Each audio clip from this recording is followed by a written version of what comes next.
that is spoken about only in whispers. A dark area that spawns the beginnings of urban legends. A place where anything can happen and usually does. During the light of day, it hides just outside of view. But when the sun goes down, spirits, creatures of the night, roam free, and things do go bump in the night. It is in every state and every country, and there is no escaping it, no matter how safe you feel behind your locked doors and latched windows. So we invite you to turn down the lights and turn up your radio while we join Dave Schrader and Tim Dennis, your hosts, on a journey into the darkness on the edge of town. Good evening. Welcome to the Darkness on the Edge of Town Paranormal Radio Show. I'm your host, Dave Schrader, sitting across the board from me. Good evening, Mr. Timothy Dennis. Evening. How are you, sir? Doing good. Wow, it's been a fun couple of weeks. We've been getting a lot of emails, a lot of feedback on the show. Thank you very much for tuning in and checking out all over the United States, and especially here in Minnesota. It's nice to be back on the terrestrial airwaves in our homeland. Our homeland. Yeah, well, the homeland of Minnesota. Our country 'tis of thee. Listen, there's some really cool stuff going on you guys got to check out. Again, check out our regular website, darknessradio.com. You can contact Tim and I with guest ideas. You can also contact us and contact our news correspondents with news ideas from all around the world and our national news correspondent. You can also get in touch with our book reviewer, Susan Cummins, and review or recommend books that she could read and review. We have Nicole Remini, who does our movie reviews. You can contact her on our website by going to the movie review section and telling her what movies you'd like to see. We also have the past movie reviews up, so you can actually look and check them. If you missed one out, you can see what's going on. We're not going to just review the movies that are coming out to the theaters. We're going to do some of the classics. We're going to live them. That's right, and we're going to do the classic books as well. So check that out, and we're going to have some fun with that, so check it out. And then for our podcasts, we have all of our old shows archived on our website at darknessradio.com. So you can go back 3 years if you've enjoyed what you've heard so far and you want to hear more, and you can listen in the comfort of your own home. You can go to darknessradio.com, click on the archives, and there's our past shows there. Any of the new archives there you can find our homepage. Click on it, click on the podcast. All of our shows are there for you to download and listen to, so you never have to miss another show. Even if you can't listen live, you can always check the shows on the website. Tell your friends, neighbors, enemies, whatever. Let them know that we're here, and hopefully they'll join us each Saturday and Sunday night from 9 p.m. to midnight. A couple of quick suggestions. Check our website, because we do have our Halloween party. The first ever annual Darkness Radio Halloween party is going to take place at the Haunted Palmer House Hotel in Sauk Center, Minnesota. And we do have availability in the rooms there. We've got tickets so you can come in and just hang out for the party and be there, meet other fans of the paranormal, have just a good time dressing up. We're going to have contests for best costumes, and I still think, Tim, somebody should come dressed as you and I. What if you come dressed as me and I'll come dressed as you? I like that. All right, can you do the eyebrow? Yeah, you better work on it. What? Get some duct tape or something, pinch it up. I think I do pretty good job, don't I? You look like you're passing last week's burritos. Well, I still am, yeah. That's between me and my doctor. We've got that going on. Tim and I will be out there. Also, Nicole Remini. We're working on a couple other fun guests. I think we're going to have Scotty Roberts, the tarot reader, is going to be out there, and he'll be offering up tarot. Bunch of fun stuff. So hopefully you'll join us out there live for Halloween. It's going to take place on Friday, the 31st of October. Join us out there for that. We also have a couple of really cool events coming up, and you can check those out on our website at darknessevents.com. Again, darknessevents.com. We're going to be at Rolling Hills Sanitarium out in New York in November 13th through the 16th with the Ghost Adventures guys, Archbishop James Long, the exorcist and demonologist, Mark and Debbie Constantino, the EVP specialists, Bill Chappell, the ITC specialist who's creating some of the most cutting-edge and unbelievable ghost hunting equipment on the market. You can find more about him on digitaldowsing.com. And, of course, Tim and I will be out there. So check out our website for that. And then coming up in May, we're going to go back to Waverly Hills Sanitarium, where we've had some of the most amazing activity take place. And we're going to be out there with Chris Fleming and Patrick Burns from Haunting Evidence, Archbishop James Long, Ghost Cop Stacy Jones will be there, just like she's going to be at Rolling Hills. Got a lot of great stuff going on. So go check out our website, sign up. Hopefully we'll see you out at the events. Have a great time with us. Everybody that comes loves them. So I know if you give us a shot, you're going to enjoy it as well. Now we're going to get into tonight's show, Timothy. Yeah. Now, I don't know. Is there certain, penalties I can get for making a woman have to watch a bunch of really crappy horror movies back to back? Oh, yes, there are. Yes, because on the line with us again, we have our favorite movie reviewer, Nicole Remini. Good evening. Hello, sexiest man in the paranormal realm. Wow, Tim, did you hear what she thinks of you? I know. That is hot. I'm kind of Wow, you're so sexy. I can't even stand it. Oh, my God. We've become an adoration society here on the air. So I made you watch Prom Night, and she still thinks we're sexy. That's hot. So Not we, you, sir. Oh, Me, whatever. I'm the stuff she scrapes off her shoe every day. Oh, you stop that. that's not true. So let's talk Prom Night. I didn't let you watch the original. We wanted the new Prom Night. Now, Right. Okay, let's just start out straight out of the guns blazing here. Is it good or bad? Did I what? Is it good or is it bad? Oh, I thought you said, did I go to bed? I'm like, Yes. come on, let's get off the dirty talk. I think geez. I think that if you want a good stab 'em up, bloody movie, it was just brutal. It was just so violent. I was very surprised. I mean, the movie starts out with this kid, this vision of a kid being slaughtered. I'm like, why do I want to see like a dead 10-year-old with his throat cut? Oh, no. They're going after the little so- kids? Ugh. And being a mommy, I didn't love that. No. I did not. That was like that set the scene for me of like, I don't know what I'm going to do with this. But That's the strange thing that's kind of, they've gone away from good old-fashioned horror stories, telling a really good ghost story, a good slasher flick.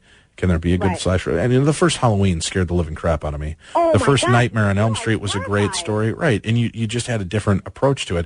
And now they've just become more about the buckets of blood they can throw at the screen. And that is exactly what Yeah. this movie is. No, It is it's a no movie good. about a bucket of blood.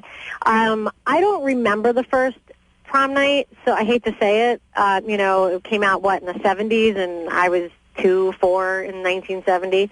So I don't really remember the premise of it other than, obviously, Prom Night. But it's a teacher who's obsessed with this kid. And that you learn from the get-go, so I'm not giving anything away. right. But the thing, I'm really big in continuity, and for those of you who don't know what that word means, it's, just follow through in the whole movie. And apparently she moves away because her whole family gets slaughtered, and then the kids at her prom recognize this teacher. So I was like, okay, that makes no sense. But the stabbings, like I said, were so brutal. Like, you can hear the knife, going through these kids' bodies and hitting the floor. I mean, that is how brutal it was. Well, that's It not was good. So there's not much story or content. It's just more about the gore and the violence. Right, and it just went on too long. I was just like, all right, kill somebody already. Let's get over it. The flying pigeons in this beautiful hotel. I'm like, pigeons? Come on. Why in a scary movie does there always have to be a flying pigeon that has to scare you? It's the whole John Woo thing. They're going for that cool little slow-mo pigeon motion. Is that what they were doing in this one? Yeah, that's totally what they did. Of course, one of them ends up on a floor that's having construction done, and Sure. that's where the pigeons are. So, it's just one of those that I just thought it's just too... Brutal is the word I'm going to go for. It was brutal on many levels. It was brutal to watch, and there was brutal murders. How about that? And so what they have kind of done is they've taken the suspense factor of wondering who the killer is. They just let you know that up front, right? And it's just First him 30 kind of seconds, stalking. You know who it is. And they First just 30 have him seconds. stalking it. Now, what's the whole? Why is he stalking this girl? Is he have some kind of strange crush? Can we say pedophile? Ah, gotcha. Yeah, I'm like, ew. Like, the whole thing to me was just ill. Starting from the dead kid to the pedophile, I will have her. She will be mine. Like, ew, gross, Yuck. disgusting. Put a warrant out for this guy's arrest. And he escapes out of prison, and that's how the whole thing starts. And miraculously, he figures out which prom she's at. I mean, it's prom night, and he just, without even searching, just ends up at the hotel. Like, oh my gosh, there she is. And of course, the hot boyfriend gets killed, and it's just like, oh, come on, do something new. Yeah, that's I can't believe the amount of remakes they're doing.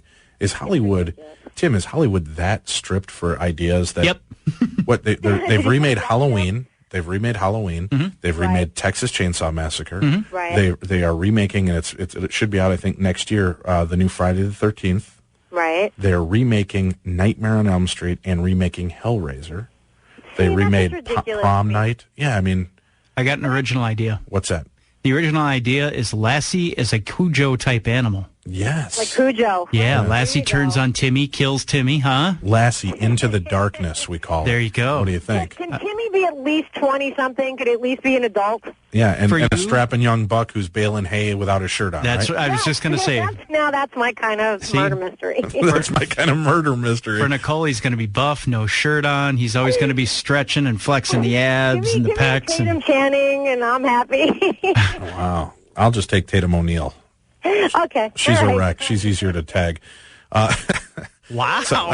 Got to take what you can in my age, Tim. All right. dear. So Christian McNichol has nothing going on, too. let's see. Out of 5 stars, what are we recommending on this Oh my one? gosh, I'm gonna even one. One out of 5. One. I'm telling you, I started writing this up during the movie, so that just goes to tell you what I thought about it. Now, we're going to be out at the premiere for Ghost Town this next Wednesday. So we're going to review that next week, and that's the new comedy. It's a ghosty movie starring Greg Kinnear and Ricky Gervais from the original Office. Right. So we're going to review that. It'll be kind of a fun movie, and we're both going to go see that. Timmy's going to be out there. We're going to go see this comedy horror movie, if you will, and see how that parlays out. Hopefully we'll get you a little bit more entertainment value than we did with Prom Night. And and if the listeners, again, if they go to the website, they can send any suggestions over to me that they, want us to talk about, want us to see. We'll absolutely do it. They just have to go to the website. Yeah, and I do actually. I got an email today, and there's a movie this guy sent out. It's like the St. Francis Experiment or something.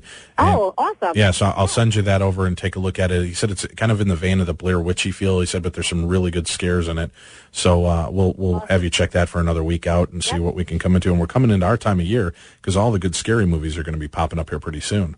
So excited about that. Very cool. Now, also remember, you can go check our website at darknessradio.com, and it'll be up at ktlkfm.com. You'll be able to check on the past reviews for Nicole, and you'll be able to see the movies that she's talked about. And she'll be posting those each week in a written form and give you the star ratings. And this one, again, falls miserably short with just 1 star. Well, thank you again for joining us, Nicole, and we'll look forward to talking to you again next week on the show. You guys are listening to Darkness Radio. We're going to be back with more, and our international correspondent, Adrian Lee, calling in from England with all new stories of the strange and unusual from all over the world. Stay tuned.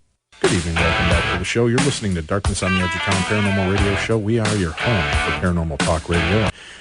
My lovely co-host, Tim Dennis, sitting across the board from me. Tim, it's one of your favorite parts of the show. I love this part. Because we're going to go all the way to England. And we're bringing back your favorite little Brit, and he's going to tell us all about the craziness that's going on in the world around us. So welcome back, international correspondent and all-around English hottie, Mr. Adrian Lee. Good evening, Adrian. That's very kind of you. Hi, Dave. Hello, America. We're getting a lot of emails. People are loving the accent. Well, it's the only one I've got. Yeah. Ahoy, matey, fish and chips. No, not so much, Tim. Oh. Yeah, they said, I've gotten emails, ladies are saying, dude, I don't care if he reports the news. He can just read the phone book, and I'll just sit and listen. So, Adrian, you've got the easiest job on the show. Phone book. What was that? It would make it a lot easier for me if I just read the phone book. No, you're great at digging up the news for us. What do we got going this week? We've got some very strange and quirky stories. Would you like me to get stuck in? We've got lots to get through. Yeah, go ahead. Excellent. We're going to start in China this week, so we'll start off with a few strange stories. Okay. A Chinese couple received a police caution for trying to teach their dog to drive this week. Yes, believe it or not, traffic police at Lunan spotted a car driving too slowly on a local expressway. As they pulled in behind the car, officers were amazed to see a poodle with its front legs on the steering wheel. The dog's rear legs were resting on the woman driver, who was controlling the foot pedals. We immediately signalled the car to pull over, said one of the patrolling officers. The woman says she and her boyfriend came up with the idea of teaching the dog to drive after noticing the expressway was nearly empty and the weather was good. I mean, because it would have been just plain stupid, wouldn't it, to teach Oh, yeah. the dog to drive in poor weather. That makes sense. So fair enough. It's unclear at this stage whether it was the dog or the owner that got the ticket. Don't you want your poodle to be able to drive in inclement weather, though, just in case? Well, they've obviously not thought this through. I mean, imagine the chaos if it saw a cat driving in the opposite direction. I mean, there's a recipe for trouble right there. They've clearly not thought this through, and there's been a complete lack of planning there, isn't there? Yeah, and everybody knows Dobermans are the way to go when you're going to drive anywhere. That's right, yeah. They're more decisive. Oh, that's frightening. China, what are you doing? Well, I guess if they can't eat them, they're going to teach them to drive a car, right? It's all good. What's our next story? Well, again, swiftly moving to Germany now. Good. A 20-stone mugging victim's life was saved in Germany when a bullet fired at him was actually trapped by his fat. Rolf Mittelhaas, 49, didn't even notice he'd been shot until he was examined after reporting the attack to 2 police officers 2 days later. A mugger attacked me, he said, and I heard a loud bang, but I'd been out drinking and didn't really know what was going on. I didn't feel any pain, he said to police in Dortmund. Medics found the bullet stuck between the rolls of his fat, and it fell out during a routine examination for his injuries. It had barely pierced the skin, and he was smothered by all the flesh around it, said a police spokesman. Wow. I mean, you know, I'm liking to think now that when we're going out and eating a whole rack of ribs there, we're actually protecting ourselves. Well, that's the way I'm going to look at it going forward. I'm going to go out on Lake Street and just puff up my chest and dare people to shoot me. No, Tim, not a good plan. No, well, if don't even. there's a drive-by shooting, I feel quite happy and relaxed to throw Tim in the way. Yes. Nice. I mean, what else could they have found? I mean, if they'd have been rooting around, I mean, is there a possibility they could have found like a remote control for the TV that he lost in 1989? I'm sure the girl who he wondered thought left him is in there somewhere too. Yes. I mean, might he have wondered why the TV was changing channels every time he got up and scratched his butt? I mean, is that a possibility? Oh, no. I mean, you've got to be seriously drunk to not remember being shot, haven't you? Yeah. I mean, you could forget your door keys, or you could forget maybe an amorous encounter, but, you know, I mean, do you not wake up in the morning and wonder why you've got an exit wound? Is that not possible? Oh, that's disturbing. Where are we going next in the world, Adrian? Oh, yes. This is a bit closer to home. This is quite amusing for me because I actually picked this up on a French website. I didn't pick this up anywhere in Britain, but the French like to see the British as stupid, so I'm not going to disappoint them on this one. Excellent. In Britain this week, there was an award for the strangest book written for the last 30 years. And the French had written about this, and this award was given in Britain. First prize was given to a book called Greek Rural Postmen and Their Cancellation Numbers. So that's obviously a top classic there. Oh, that's going to be a big seller, yeah? Yep. Second place was awarded to a book about people that have died but don't yet know it. I'm guessing when you're doing the research for that and you're interviewing the person, there's going to be a point in the conversation where you're going to have to break that news to them, aren't you? It's going to get a little awkward, I would think. Yeah, I mean, there's no easy way around that one, is there? Jeez. The third book was How to Avoid Large Ships. Wait a minute. Now say that second word again. Ships. S-H-I-P-S, correct? It is indeed. Thank you. Okay, sorry, good. We just make sure the accent doesn't get us in trouble with the FCC. Yeah, and we know how difficult those tests are. Yes. Don't we? I was thinking about next year writing a book on how to avoid large dogs in cars. What do you think? Definitely. Yeah, especially poodles driving in China. Yeah. I don't know if I'm allowed this story or not because it's about David Beckham, but obviously he's based in America at the moment. Go for it. He's an English guy. We'll take the story. Excellent. We're going to move into UFOs. I didn't realise this until I read this article, but David Beckham's son, for those of you that don't know, David Beckham is a soccer player or a football player that plays for the Los Angeles Galaxy. But David Beckham's son's are avid UFO spotters, apparently. The soccer star's friend, Robbie Williams, who has previously admitted he is fascinated by UFOs, heard about the children, Brooklyn, Romeo and Cruz, and their passion for UFOs, and he's actually made it his a mission to ensure that they actually have a close encounter of the third kind.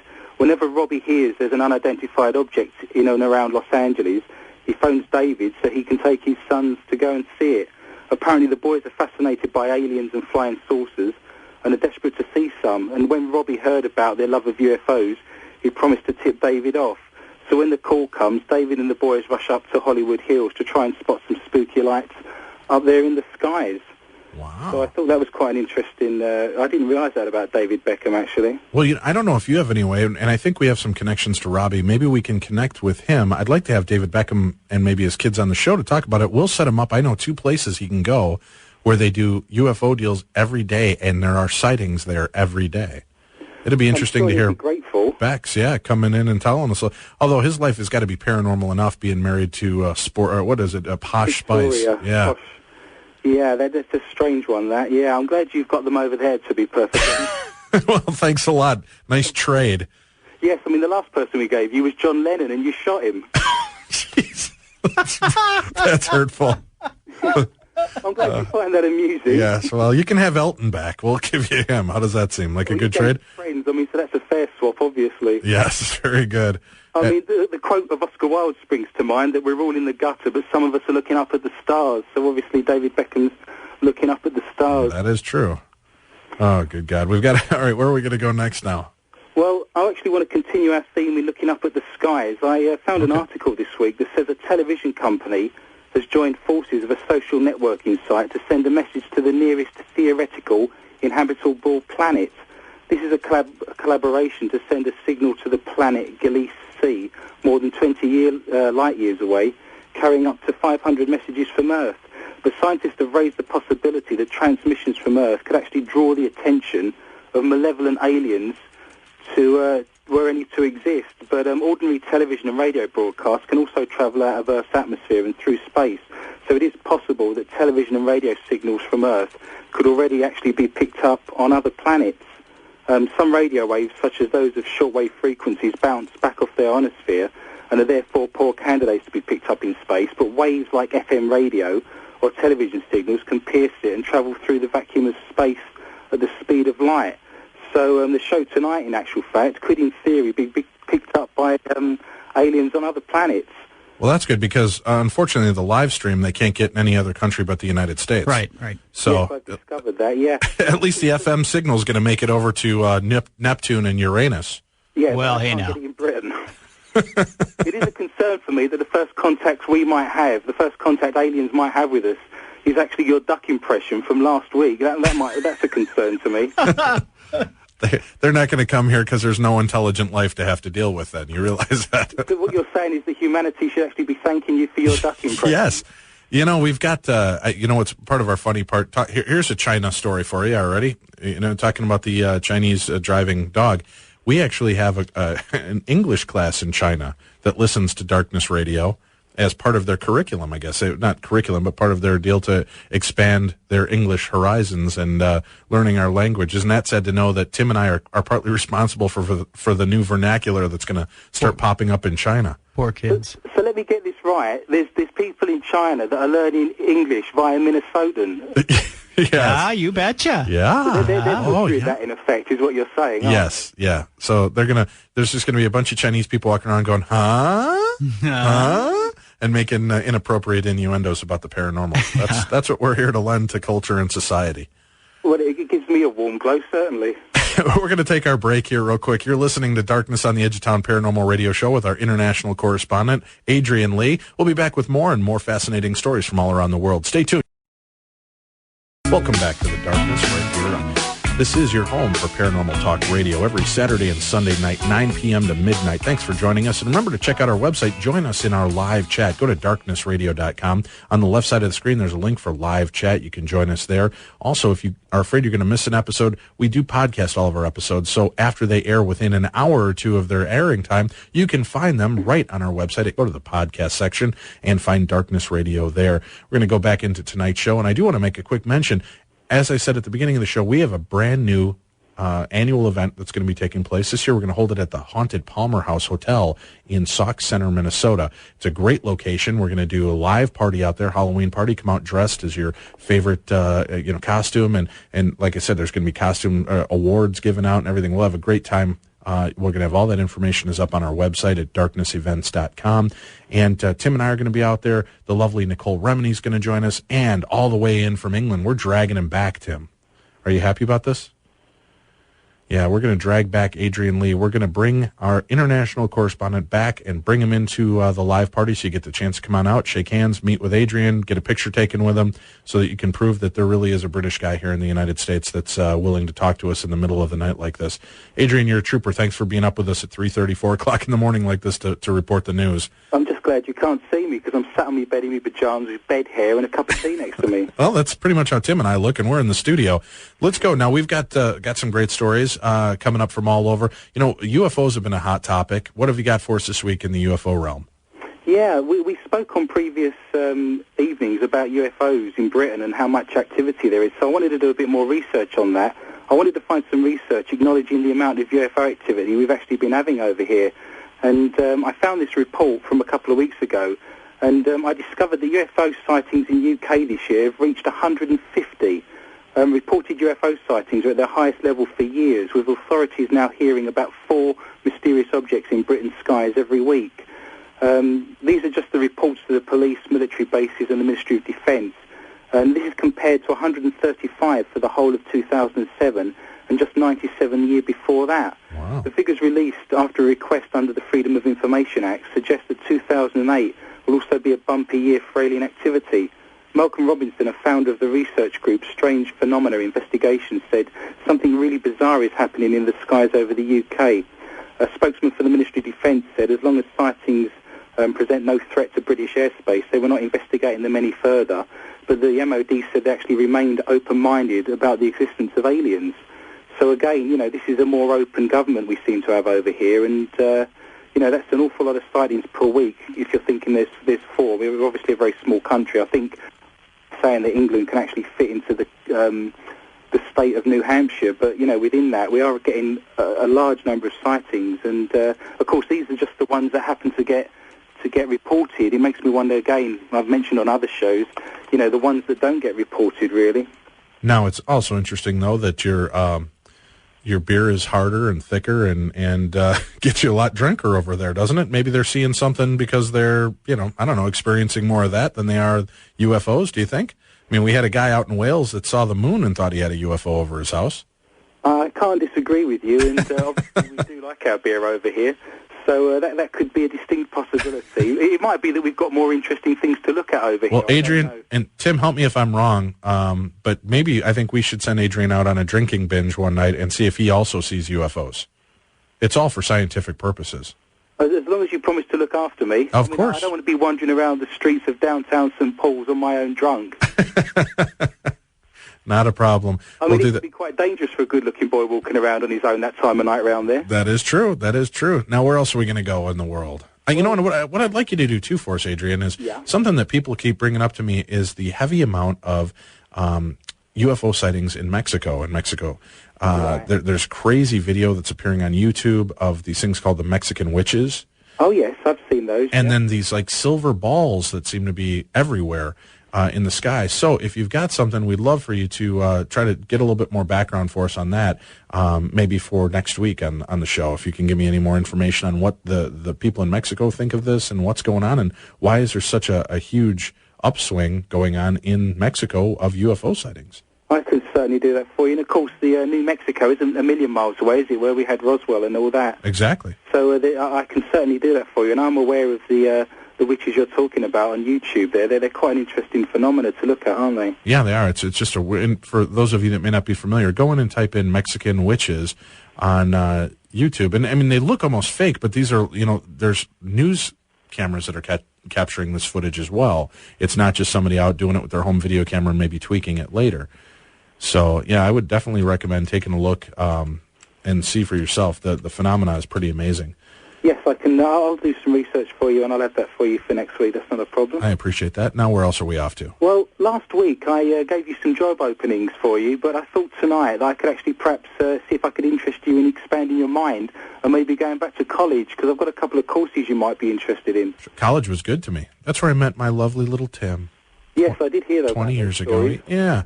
So now what's going on in college courses? What are they teaching? Well, in Wales at the moment, there's a new science fiction workshop for alien writers that has just started up at the University of Glamorgan. Now, I mean, these kind of courses obviously weren't available when I was studying, so I'm quite envious in many respects. This particular course will look at how science fiction, fantasy and horror writing has changed over the centuries, and obviously it's reaching new audiences through books, films and the internet. So the workshop will also include advice on how to make a budget science fiction film. So I thought there was quite a nice little course to go on there. It's something that I'd certainly be interested in looking at. No doubt. Yeah, no, that's an interesting little deal. And that's taking place where? That's in Wales at the University of Glamorgan. But Wales has actually got quite a history of this kind of genre. As you know yourself, the current Doctor Who series is being filmed in Cardiff. Right. But while I was doing this research, I didn't realise that the first alien contact story was actually written by the Bishop of Llandaff, Francis Godwin, back in 1638, would you believe? Really? Yeah, and that's the year 1638. That's not like nearly 20 to 5. But obviously, yeah, that goes back 400 years. So I was quite impressed to find that the first alien contact story ever written goes back to 1638. So you think of these things as being fairly recent, but that's actually been documented 400 years ago. But it should be quite interesting to see some young British talent coming through in the next few years if they come out of this course and have graduated and then can obviously start applying that. Now the story that was related, is that a real eyewitness account, or was it just one of the original sci-fi stories written? What, the alien contact story? Right. Yeah, that was an actual eyewitness account. It was an account by the Bishop of Llandaff, and he actually accounted, himself, he documented seeing lights and having alien contact with another species. So he actually saw the species come out of the craft and talk to him? Yes, and that's all documented, and that goes back, as I say, to 1638. So if you'd like me to put a bit more meat on that for you, I can research and give you the proper details for that. Oh, definitely, yeah. I'd love to know a little bit more about that. I mean, sure, absolutely. Everybody assumes that it's the 1940s is when things went crazy here in the United States. With UFO sightings. Absolutely. So, it's interesting for me that it goes back so far. I was wondering what kind of courses they'd be running on this particular university. I was thinking we could maybe participate in the zombie walking class. What do you think? Yeah, zombie walking. I've got that down. I think Tim is a master doctorate in zombie walking, especially after we've gone to the Old Country Buffet all-you-can-eat deal. I was wondering if there was perhaps a seminar on the dangers of engaging in a laser blast, a gunfight in an enclosed space for health and safety reasons. Yes. Now, see, these are the courses that are more important we should be seeing. Absolutely. I mean, I don't know if there's anything else you'd like to see on that particular course. I'm sure the dean of the college would like to hear from you. Yeah, I'll send in some idea. I think they should use us for their English course. What do you think? We'll get the English. We'll be learning their American vernacular from us as well. Well, this will be the Welsh learning English. Oh, that's right, the Welsh. Well, we got about 2 minutes left in this segment. Let's hit another country. Where else are we off to? Well, if you fancy a trip to Pakistan, we can certainly do that. I'd love a trip to Pakistan. If you didn't fancy the previous course, there's actually another course running in Lahore at the moment in Pakistan, which is often... Right, running in where? In Lahore, in Pakistan. In the whore? Lahore, it's the capital, sir. Okay. You're getting a real geography trip here, aren't you? Yes, I am. It's they're running 18 subjects, all based on the occult sciences. It's a new course, and the first batch of 50 students have recently passed out from Future Horizon, which is a school launched by a non-governmental organisation, the Pakistani Astrological Council, and they're actually running a series of courses which includes astrology, palmistry, tarot card reading, rune reading, Reiki, telepathy, aromatherapy, clairvoyance, yoga. So there's actually some, courses there that could broaden your horizons. Well, that's interesting. Why do you think it is that these other countries are kind of opening up so much to the paranormal aspect and embracing it? I mean, it's almost like a real live Hogwarts, it sounds like, with all the different courses that they're teaching for this type of phenomena. I do think people have become more spiritual these days. I mean, with a consumer society, people have kind of got the things they've wanted in their life and then aren't intrinsically happy, so have perhaps gone back to look at the spiritual side. And then if I can actually cut in with the fact that, there's a lot of money to be made. I know these courses are actually quite expensive, and I know that only the rich families in Pakistan can actually afford to send their children to these particular courses. So I do think there's probably a mixture of the two there as a dichotomy. You've got on one hand, the fact that there's money to be made, and on the other hand, people are becoming more spiritual and aware perhaps of some of these ancient and mystical arts. Interesting. Well, we've got to take our next break here. We'll be back with about 10 more minutes with Adrian Lee live from England. You're listening to the Darkness on the Edge of Town Paranormal Radio Show. Welcome back to the show. You're listening to Darkness Radio. I'm your host, Dave Schrader, sitting across the board, Mr. Tim Dennis.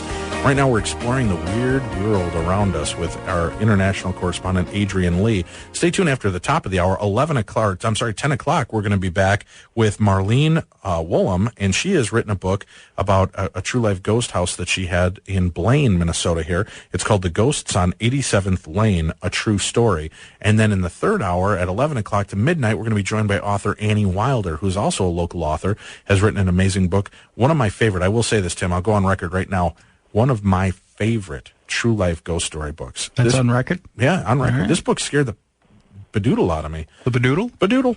And that's not something you can clean out of a rug real easily. No, it isn't. No, it isn't. So, but check it out. Her book is called House of Spirits and Whispers. These are two fascinating books I think you're going to really enjoy. We'll be back again after the top of the hour with Marlene Woolham doing The Ghosts on 87th Lane, A True Story. And then after the 11 o'clock hour, we'll be joined by Annie Wilder. But right now, let's go back to international correspondent Adrian Lee. Adrian, I got a question for Adrian real quick before we start. Sure, go What ahead. is a bedoodle in England, Adrian? Well, it's funny you should say say that, but I was feeling the weight of expectation on my shoulders that we've got lots of Chinese people wandering around now saying bedoodle. Yes. Well, it's just, it's a happy word at least, right? Don't pick on me, man. I'm the host. I need this gig. So where are we off to in the world now, Adrian? This one's closer to home. This was a study done in Denmark, of all places. But on Tuesday, there was a report published that linked the burning of joss sticks to an increase in cancer. So I thought a lot of our listeners would be interested in this. In the burning of incense? Yeah, absolutely. Yeah, researchers have warned that burning joss sticks and incense is associated with an increase in some types of lung cancer and cancers of the upper respiratory tract, such as throat and mouth cancer. A 12-year study by Dr. Ep Freiberg and his colleagues of Statens Serum Institute in Copenhagen supported previous research showing that incense actually contains cancer-causing chemicals.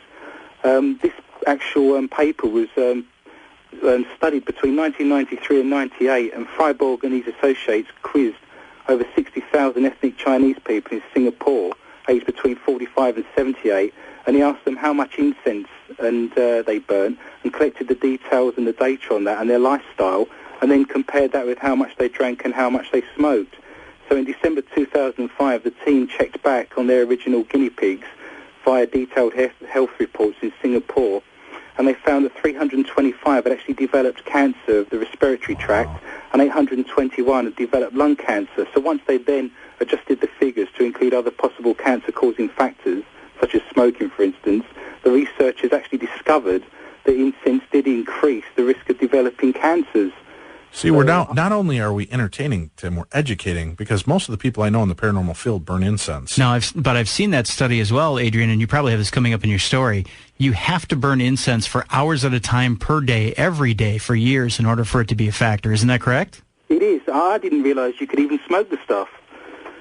Well, if you can roll it, you can smoke it. A couple wild nights in college taught me that, Adrian. I think you've got to be a 20-year mandate to get through the amount of incense you need to. I was wondering if you could get some incense patches. That might help. There you go. I've got a little lilac patch on my shoulder right now to get me through my incense jag. I'm not going to tell you where my patchouli patch is. Oh, God. All right. Where are we off to next, Adrian?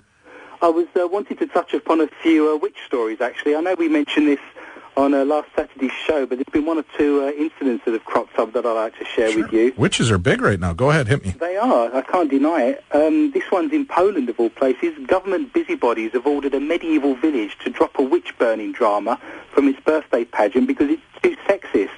The spectacular blaze featuring dummy witches was to have been the highlight of a fair to celebrate the 900th anniversary of the ancient village of Zielona Góra.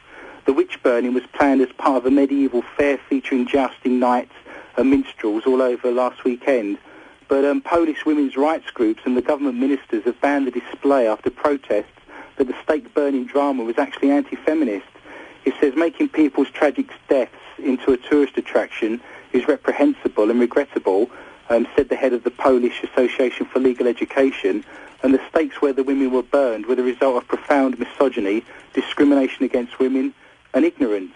Now, I don't know if you're aware of this, but in Britain we have a thing called Bonfire Night to celebrate the 5th of November, where we actually throw a dummy of a figure called Guy Fawkes onto a fire to commemorate the foiling of the gunpowder plot, which was a plan to blow up King James I in 1605. So there are ceremonies around the world, that involve these kinds of celebrations, and it just seems a shame to me that, it would be part of the festivities, and they've actually denied that happening.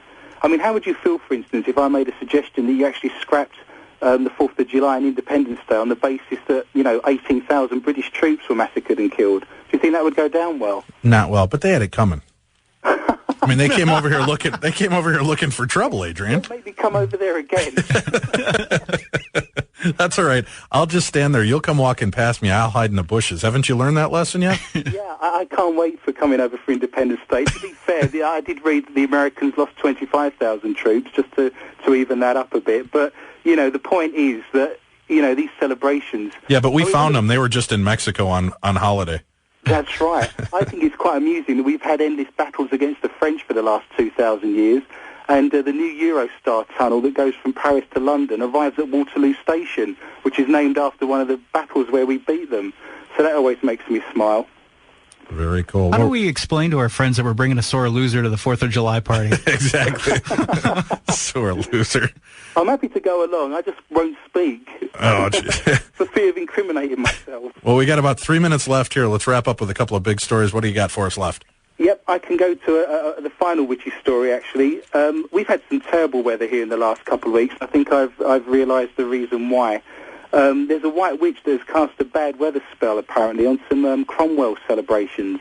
A white witch has cast a bad weather spell in Ely, where Oliver Cromwell celebrations were to take place in Cambridgeshire. This was planned to mark the 350th anniversary of his death. And they've had a spell placed on them, according to the High Priest of the British White Witches. The accusation is that Oliver Cromwell saw and did nothing to help people from all over the country, but particularly the region of East Anglia and Cambridgeshire, from being imprisoned, tortured and hanged back in the 17th century. And this obviously still rankles with locals. Allegedly over 300 people are said to have been murdered between 1645 and 1647, and 20 people were charged with witchcraft alone and imprisoned in Ely jail. So, you know, I'm suspecting now that the poor weather we've been having over here, like I mentioned on last Saturday's show, is actually down to a spell. As a side to this, actually, as I was doing this research, I found out that the ancient references going back to biblical times actually call a witch a casca, which is Kaskah, and a casca in Hebrew is actually a word that means poisoner, liar, or keeper of serpents. So very informative there.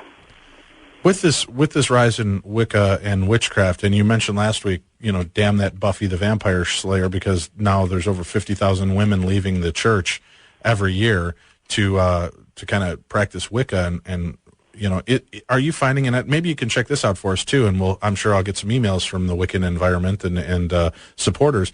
But is there an uprising all over of Wicca? I've run into more people in the United States over the last 2 years as well that are self-proclaimed Wiccans and witches as well. I'm just wondering what might be there, and maybe that's a good follow-up show we should pull up here in the future, Tim. Why Wicca? Yeah, why Wicca? Why ask why? I was wondering if it has to do something with the fact that, you know, with the alleged global warming and everything that's going on in the world, that it's a nature-based religion, and it's something where there's slightly more sort of based with Mother Earth, if you like, and sort of getting back to that idea might be the way to go, I suspect. Yeah, very well could be.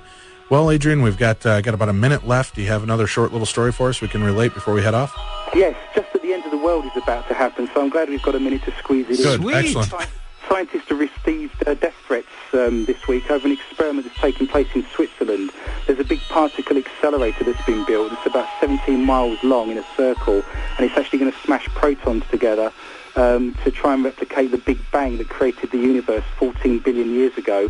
And people suspect that it's actually going to cause black holes, and the whole of the Earth is going to swallow up. So there's been a lot of phone calls and a lot of protests that they don't want this